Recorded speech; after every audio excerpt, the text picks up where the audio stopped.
What if the secret to success isn't pushing harder, working longer, or grinding through exhaustion, but syncing with your body's natural rhythm? In today's episode, we're diving into the untold truth about burnout, hormone health, and why you've been fighting against your body instead of working with it. If you've ever felt drained, foggy, or overwhelmed, this episode is for you. If you're tired of pushing through and ready to finally feel your best, stay with us. This conversation is going to change the way you think about rest, work, and unlock your full potential without burning out. Trust me, you don't want to miss this one.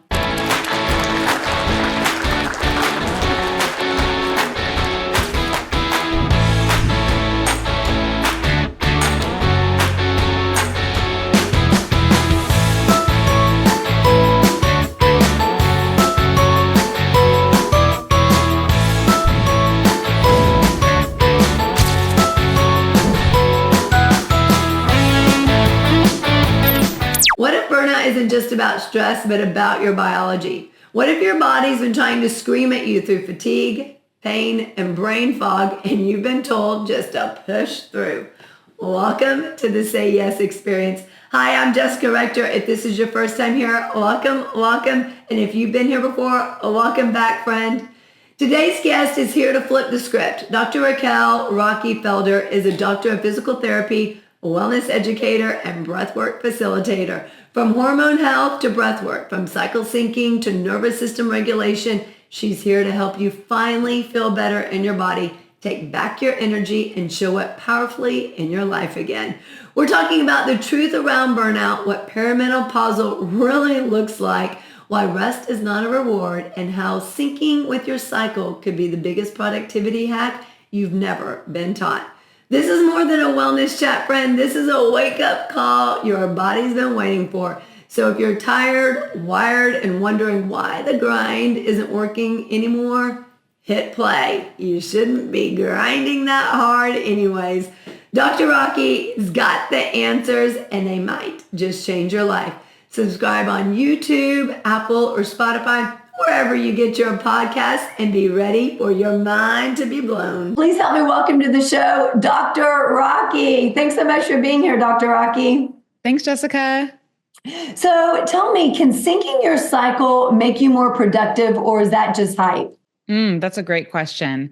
And it is not just hype. It is hormones. It is biological. It's not just in your head. It's not because you're weak or not doing enough or not enoughness. You are enough. It's just biologically, there are hormones changing in your body. And so during certain phases of your cycle, you can maximize your productivity in certain phases, and you can maximize your resting time in certain phases so that you rest enough so that you can, during another phase when you're more productive and that energy is there thanks to hormone support, that you can really, do the to-do list, do all the things that you need to do, but then also honoring those hormones when you need to rest so that you can optimize all the other different phases of your cycle. Okay, so tell me a little bit more about hormones. I'm that person that is probably your worst nightmare, that I literally don't think about hormones. I've never considered hormones, never had a conversation about hormones until recently, where some girlfriends and I were sitting at a table. They were talking about different hormone medication, for lack of a better word, that they were taking. And I sat there with glazed over look and said, what are y'all talking about? I have no idea. I've literally never thought about hormones. So you may never thought about hormones, but they have thought about you. How we manage stress. They are how we sleep, how we feel. They are in our bodies. They are helping us develop our experience of the world in the way of, if you are tired during certain phases of your cycle, that's very normal. If you have awareness around it, then you can tailor your day and your to-do list according to the understanding the biological changes in your body. And so it's not the suck it up, push through it. But it's I'm tired now. Why am I tired? Oh yeah, I'm in this phase of my cycle. Okay, I'm going to try to do what I need to get done, but not overdo it and not beat myself up while I'm doing these things. So you may not have thought about hormones, but You may feel tired during certain phases of your cycle. You may feel a little bit more irritable, less tolerant to stress, or you may feel like go-getter. I can, do everything in the world. I can do everything on my to-do list. I have so much energy. It varies throughout the month. So what does phases of your cycle mean? Ooh, love that question. So there's 4 phases of your cycle. There's follicular, there is ovulation, and there's luteal, and then menstruation, right? So it depends on your cycle. So that could be a 24-day cycle to 32-day cycle. Depends on how many days you have in each of those phases. And those specific phases have different hormone shifts that are more prone to certain energy levels, hunger levels, and tolerance to stress. Like, I literally never have thought about any of that. I mean, and now I'm thinking, okay, maybe I should have thought about it a little bit more. So how does that impact someone on a daily basis? Or does Great question. Yes, hormones do impact us on a daily basis. Even just think about sleeping when you don't get your full, 6 to 8 hours of sleep. Everyone sleeps a little bit differently, but you're a different person just because you didn't sleep all the hours that you needed, right? And your tolerance to stress is also decreased. And actually, it shows biologically your pain threshold is decreased too, meaning if you don't get a good night's sleep, you feel pain more intensely and more acutely. And that's just sleep. But that also translates to hormones. And I see that within my patients, right? Where they don't get enough sleep, then the tolerance to exercise, their daily life is way lower. So in translating to hormone shifts, there is, there is certain phases that you do have more energy, you are more tolerant, prone, stress, and metabolical changes. Wait, so let's go back to what you said about sleep. If you don't get quality sleep, you're more susceptible to pain, or is that what you were saying? Your pain threshold decreases. So is that physical pain, emotional pain, mental pain? Like, what kind of pain is that, or all of them? All of them. Those are all stresses to your nervous system. If your nervous system isn't recovered enough or as well as optimal as it should be or would hope to be, then the tolerance is way lower for all those different things. And so similarly, hormone is another stabilizer to help you feel. Want your event to do more than just motivate? Want it to transform? Hi, I'm Jessica Rector, CEO of the Say Yes Experience, #1 best-selling author, and the keynote speaker and experience creator companies call when they're serious about change. I don't just speak, I'm known to move people. From the main stage to custom Say Yes Experience team building events, your group will crush comfort zones, ignite connection, and fuel mental wellness and peak potential. All while having the kind of fun that actually sticks. Whether it's a leadership summit, company offsite, or all hands meeting, we bring immersive, energizing experiences that unlock what's next for your people and business. So if you're ready to ditch burnout and lead your team into bold action and a Say Yes culture, book me now at jessicarector.com or email me at jessica@jessicarector.com. And hey, subscribe to the Say Yes Experience podcast right here. It's where the movement starts. You've heard of a bucket list, things you want to do before you die, right? At the Say Yes Experience, we believe in something truly more powerful, the Say Yes bucket list, the things you want to do to truly start living. It's about feeling alive, breaking out of routine, and turning someday into right now. We've created a free Say Yes bucket list template to help you get started, so you can move to ideas to action and start saying yes to light the things that light your fire. So don't wait to truly start living and download your free template today. Good. Show up to the world, your best version. But if your hormones have shifted throughout the month, which they commonly do, and you don't give yourself that space, you don't give yourself that understanding of, I'm a little more tired today, probably because these hormone shifts, and you instead do that self-critical or being self-critical and putting yourself down, which really doesn't help anything, right? And then leads to burnout because you keep pushing through. And burnout, right, is you just over and over not listening to your body and yourself.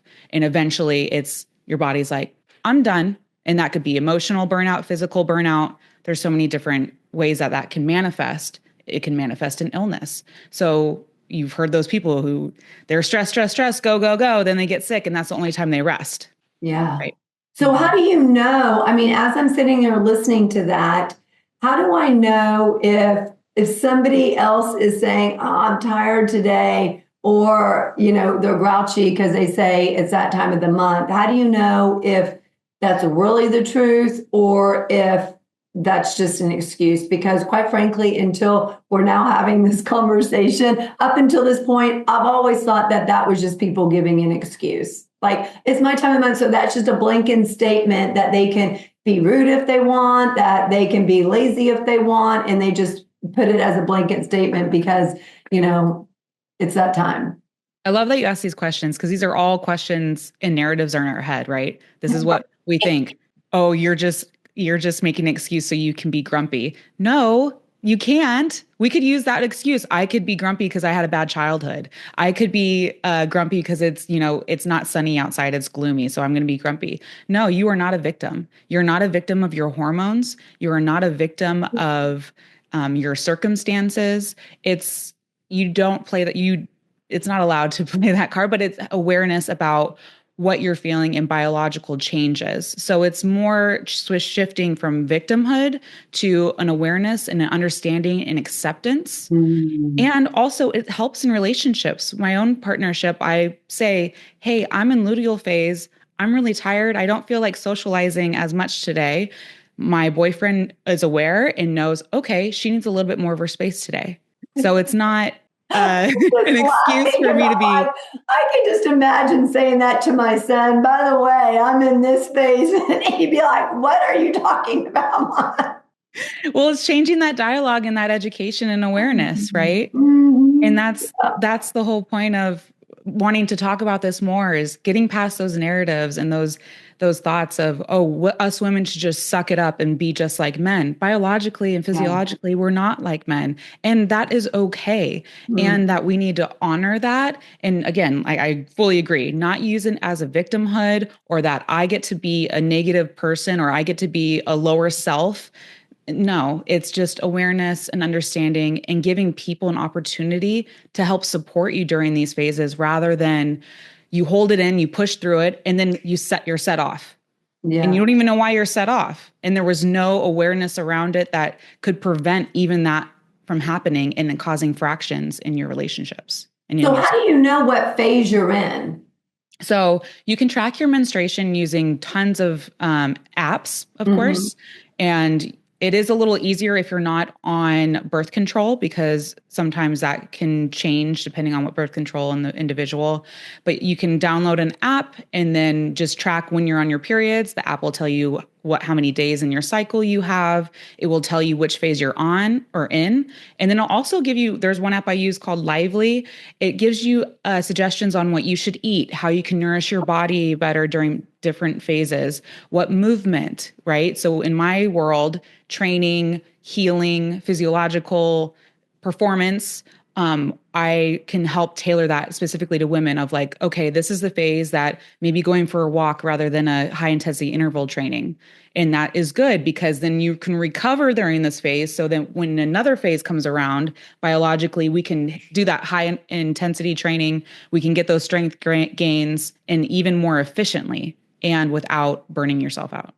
Okay, it never even occurred to me that to eat differently or to move differently during different phases, or I'll just say different times of a month, can actually help us more. So are there certain movements or food that we partake in that can actually be detrimental to us if we're eating a certain food during a phase that we really shouldn't? Does that do more harm?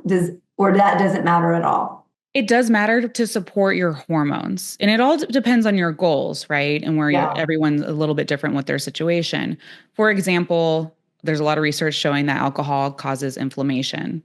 There are some people who don't want to drink alcohol during menstruation because of what's going on biologically. There's caffeine. Caffeine may not be the best time to drink it during menstruation, maybe switching to a matcha or something like that. So there's, the nutritional world. There's so much different information out there. Everyone is different. It depends on your hormones too, and how they present throughout your menstruation. There are certain, some people get really bad cramps. There are certain foods that can help prevent, in supplements to help prevent increase cramps or help settle them a little bit faster. Same thing with breast tenderness. There's a whole bunch of different things. So if Dr. Rockie, if someone is in perimenopausal or menopause, do those phases change, or do you still have those 4 phases? Those phases definitely change because estrogen decreases. Okay. And so estrogen and progesterone are 2 big hormones that are in your menstruation or your cycle, and those decrease with menopause, specifically estrogen. Okay. So the phases, so are there different phases, or you just don't have those 4 phases? You maybe only have 3 or 2 of those phases. So menopause is pretty much the hormones decreasing, and you're not going to have a normal menstruation now, right? Okay, so you're not going to have those 4 phases. Okay. You are going to have hormonal shifts, significant hormonal shifts. It's literally changing the biology in your body. Mm-hmm. And that is where the same principles still are valuable, though, for people in perimenopause and menopause, because the same things of you have brain fog, you have fatigue. Again, it's not in your mind. It's not a reason to be self-critical. It's not all these things that we kind of have around that time of suck it up, keep pushing through. It's just not going to be beneficial to you.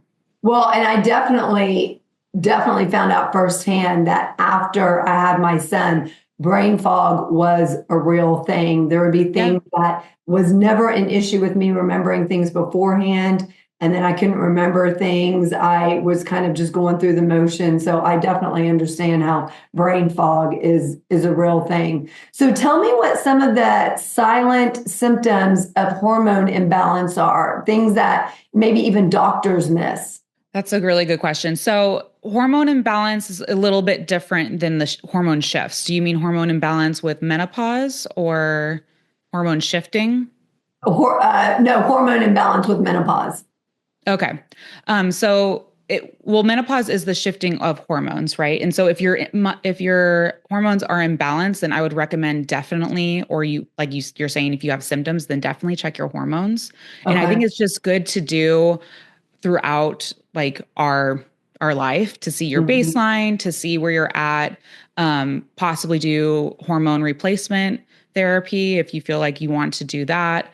There are a lot of different symptoms. As I said, brain fog, fatigue. There is sweats, like you're sweating, hot flashes, that's what I was thinking.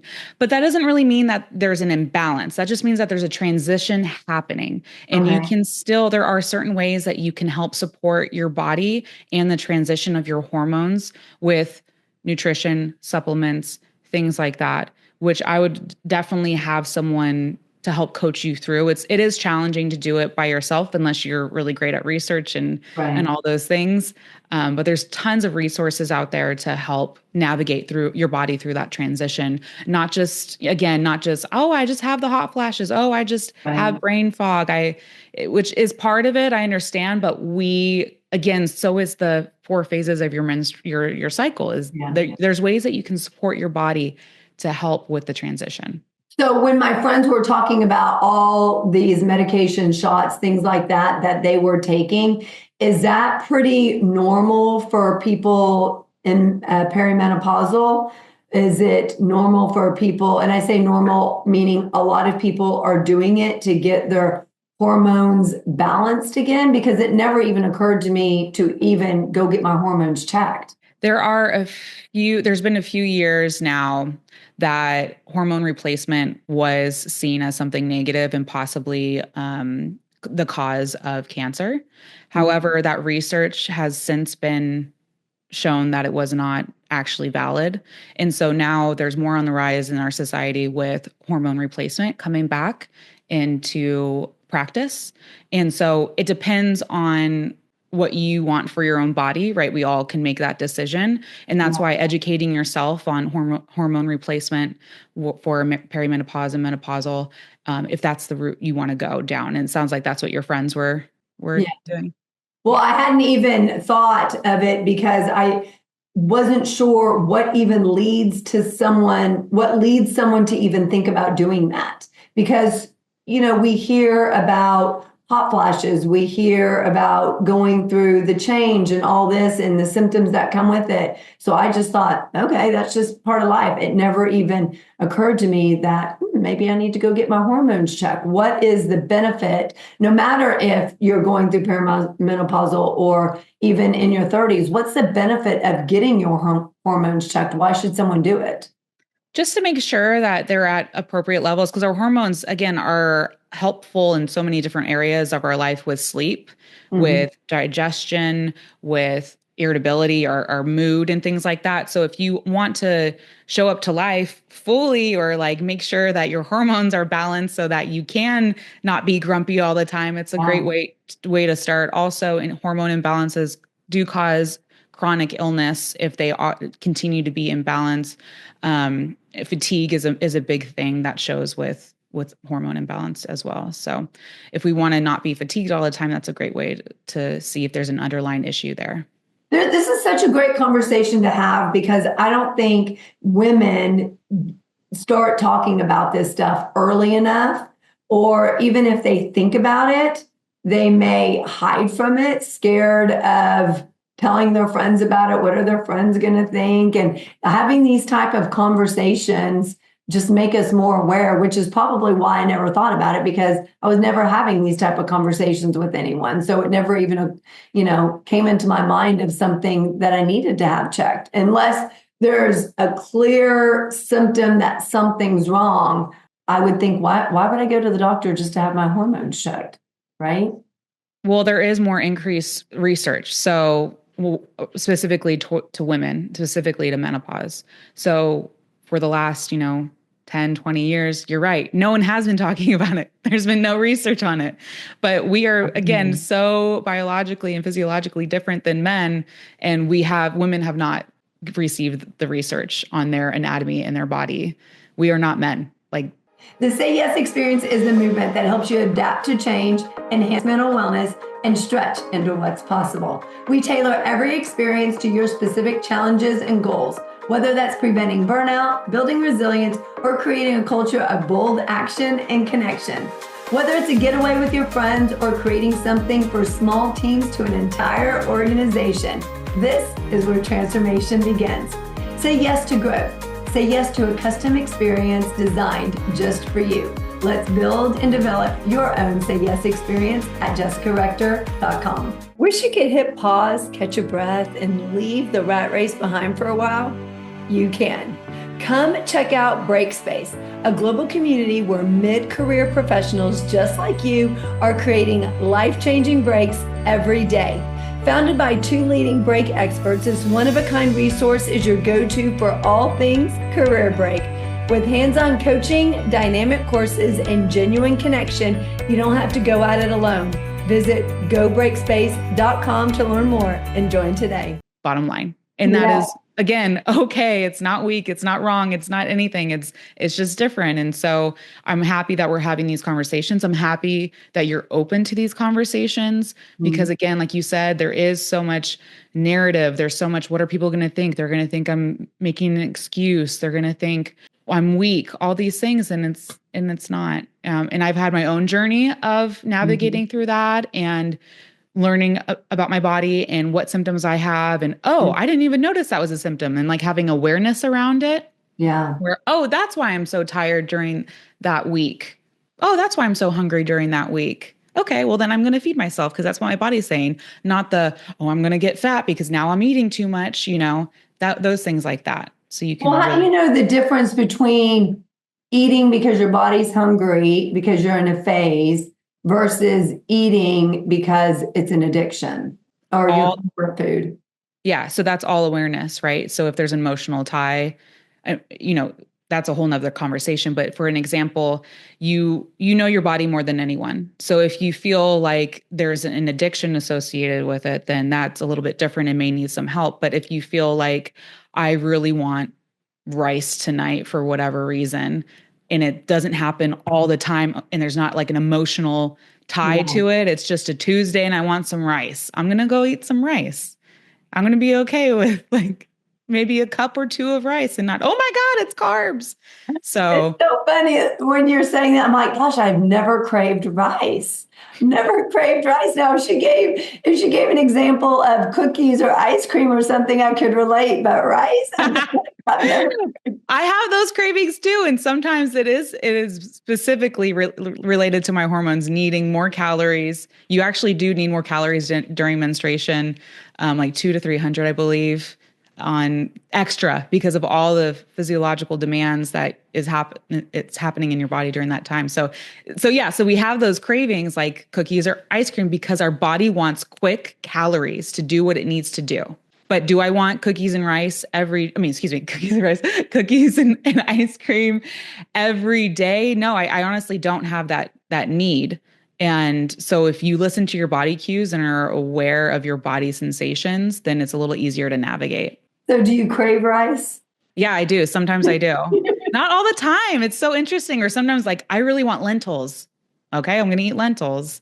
Gosh, that's so funny. So I'm going to have cookies and rice one time. Cookies and rice. Because she said that. I really want cookies and rice. And I'm like, it could be the sticky rice. Have you ever had like the sweet sticky rice?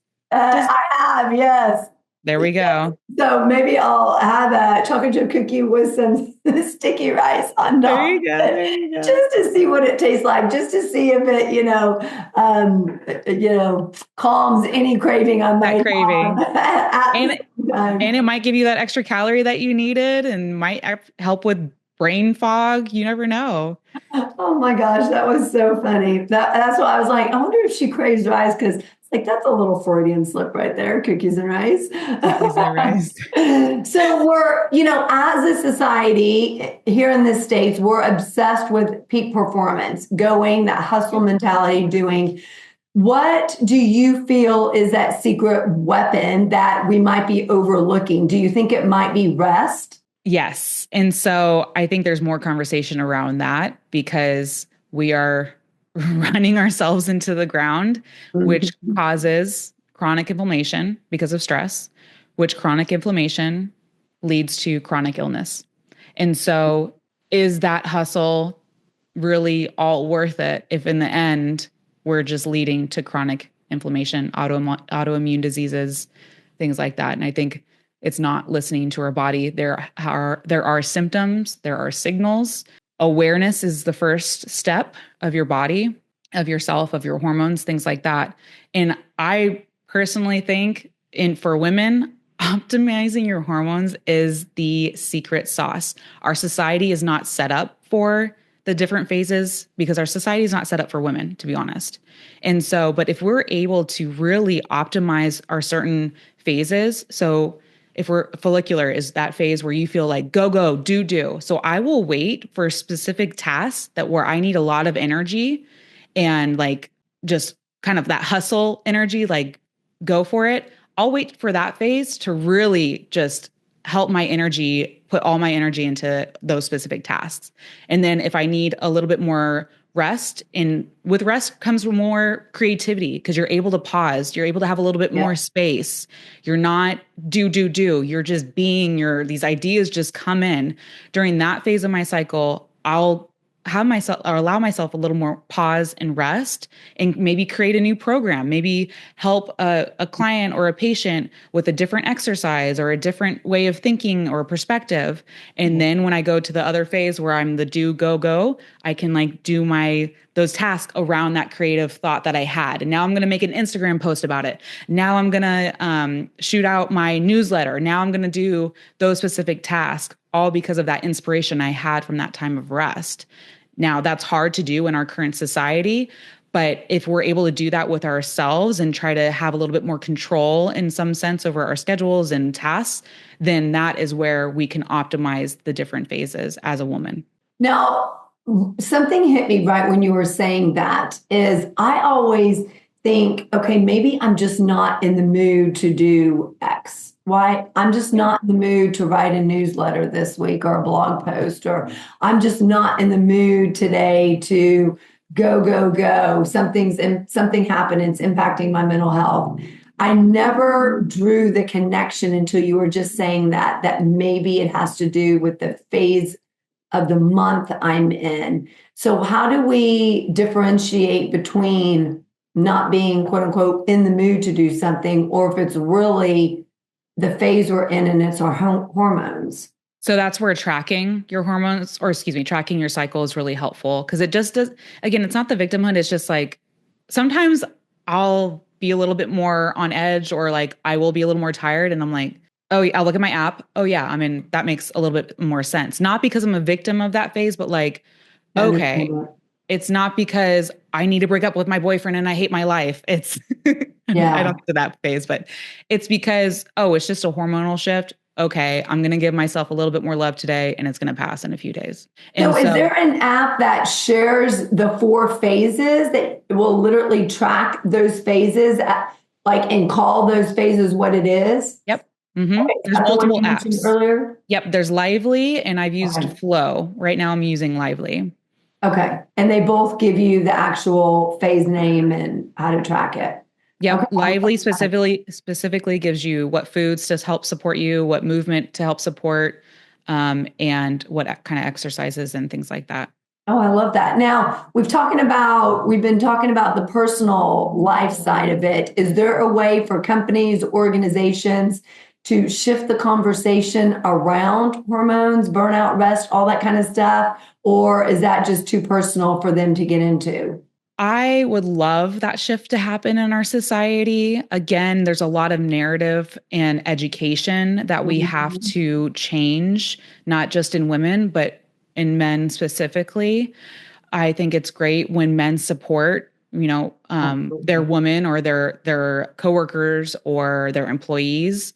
And it helps, again, prevent that burnout. Because what if companies can utilize women in their creative phase of that's when you get all the great ideas. That's when these women, their intuition just comes in, and they're like, they look at things in systems differently, and that can reorganize things to be more efficient.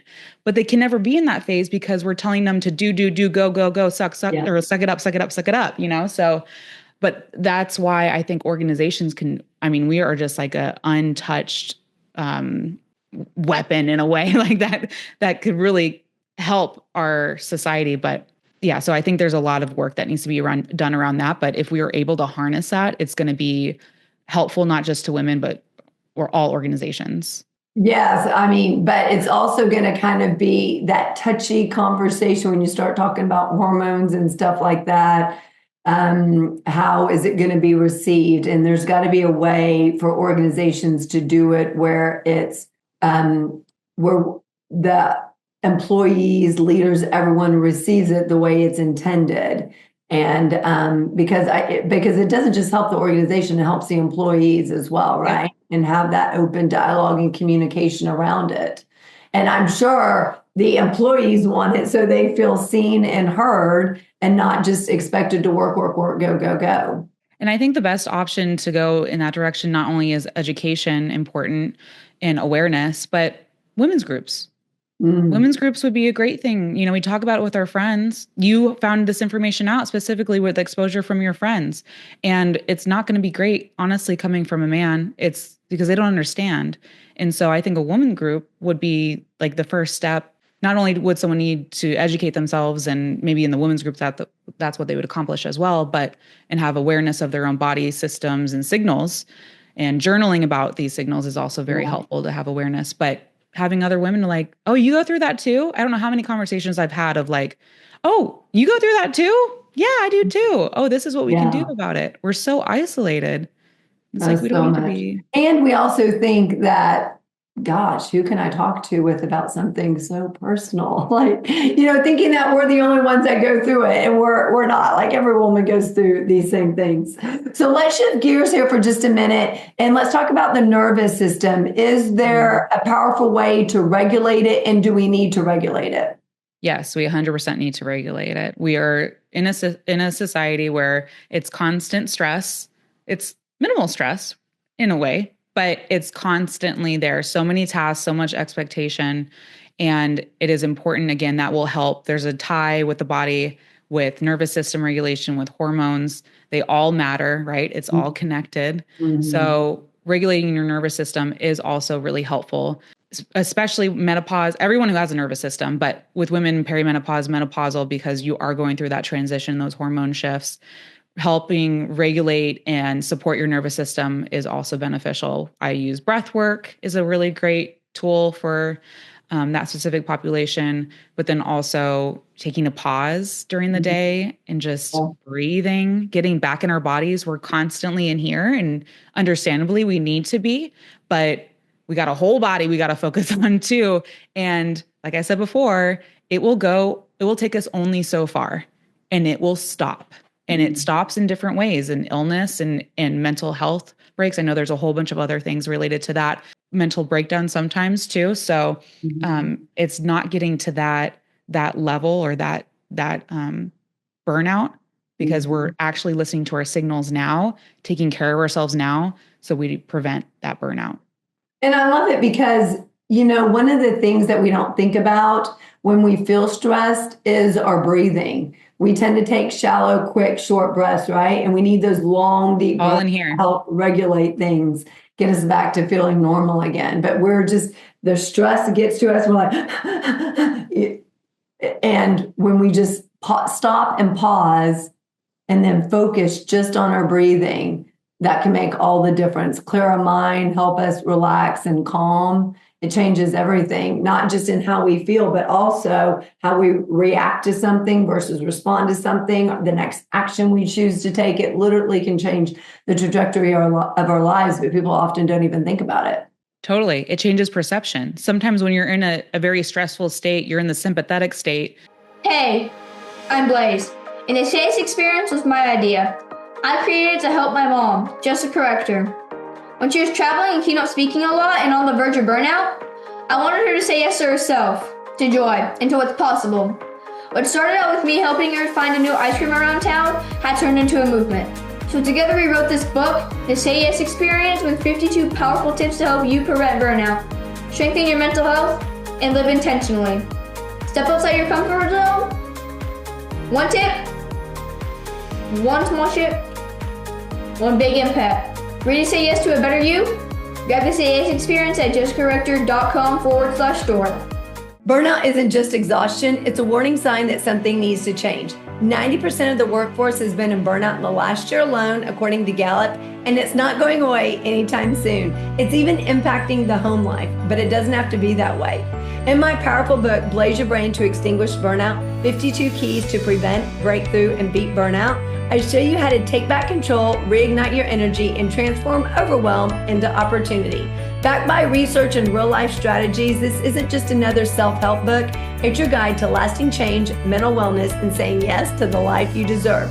Ready to break the burnout cycle? Grab Blaze Your Brain to Extinguish Burnout today at justcorrector.com/store. If you want to get a copy for your team or all your employees, reach out to me directly for rates at jessica@justcorrector.com. That's where your chest is going. You're not breathing in your belly, you're breathing in your chest. Think of someone running, right? They're running, they're usually breathing in their chest, like you were showing. If you're able to breathe into your belly, get back into your body, switch from the sympathetic system to the parasympathetic system, then you're able to perceive the world completely different. You're not looking at specific tasks or conversations in a maybe a more threatening way. You're able to collaborate more. You're able to see different perspectives, things like that. So it's not only you showing up as a better version, but your perception of the world is significantly better as well. And the way to go for the sympathetic to the parasympathetic is with the breath work that you were talking about? So from sympathetic, that's the fight or flight response. You can do some nice big deep belly breaths throughout your day. You don't have to do an actual breathwork session, but you can do just some nice deep belly breaths. I do the box method. So it's inhale for 4 seconds, hold for 4 seconds, exhale for 4 seconds, hold for 4 seconds. So it's a box 4 seconds on each side, 4 times. And it significantly decreases my anxiety, stress, any chest pain. I have patients with high blood pressure will do the box method and their blood pressure goes down by 10 points. Wow.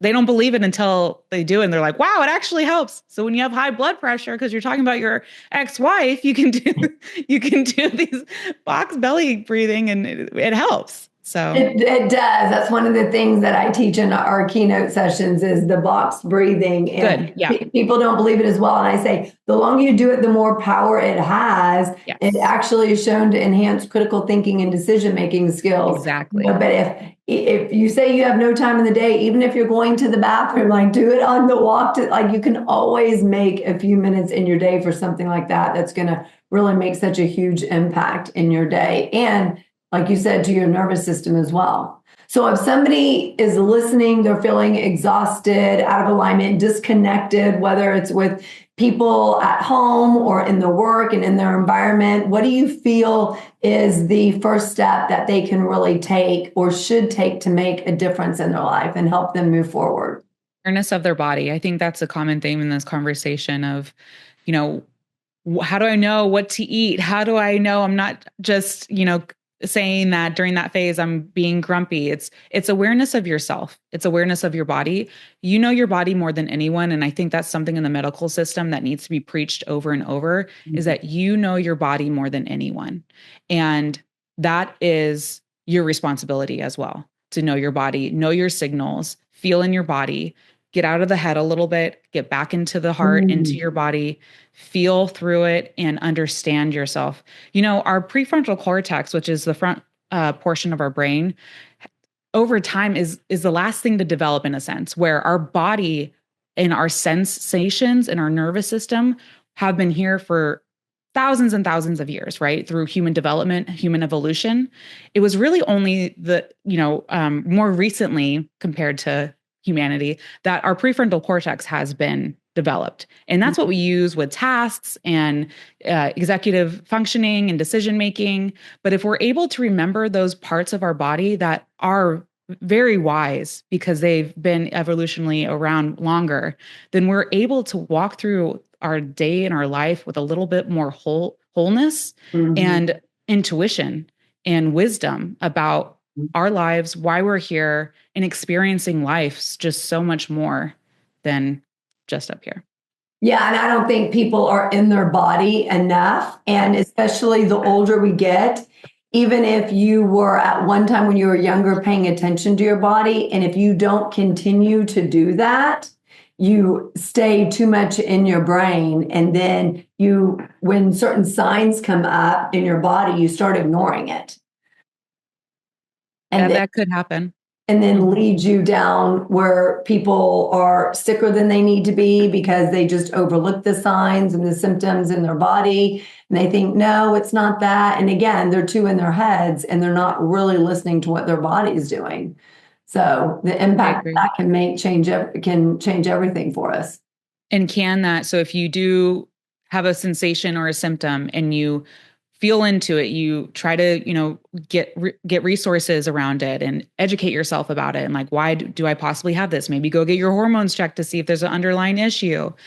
Think about the things that you are preventing for yourself 20, 30 years from now. Yeah. Think about the autoimmune disease that possibly you prevented for yourself, the chronic illness that you potentially, and now the 10 plus years that you have allowed yourself to live longer because you just listen to your body in this moment. I don't have time. I got to do this, this, and this. I understand everyone is having a busy schedule nowadays. Everyone is like overwhelmed, but think about the things that you are preventing for your health and wellness and quality of life and being there for your family and friends. If you just slow down a bit and have a little bit of awareness, think about the things that you are preventing. And a little bit of listening skills, listening to your own body. You can't afford not to listen to your body. It's going to make you listen one way or another. Mm-hmm. Yeah, that is true. If you don't, it's going to make you listen. Thank you so much for being here, Dr. Rockie. Yes, thank you so much, Jessica. It's been fun. Did you get as much out of this episode that I did? So many golden nuggets from what Dr. Rockie was saying. I was curious and wanting lots more. So if you're ready to stop pushing through and start thriving, make sure you hit the subscribe button, drop a review, and share this with someone that you know needs to hear it, because friend, your next level starts now. And to the companies out there looking to connect with a powerful growth-driven audience, this is where you want to be. If you're ready to align with listeners who are redefining success, make sure you reach out at hello@sayyesexperience.com. Let's partner and change the game together. Until next time, remember, rest isn't a luxury, it's a power move. So take action, stay tuned, and keep living your most amazing, empowered life. Make sure you subscribe and forward this to someone who's feeling burned out or might be in perimenopause. I believe in you. Keep saying yes. We'll see you next time, friend.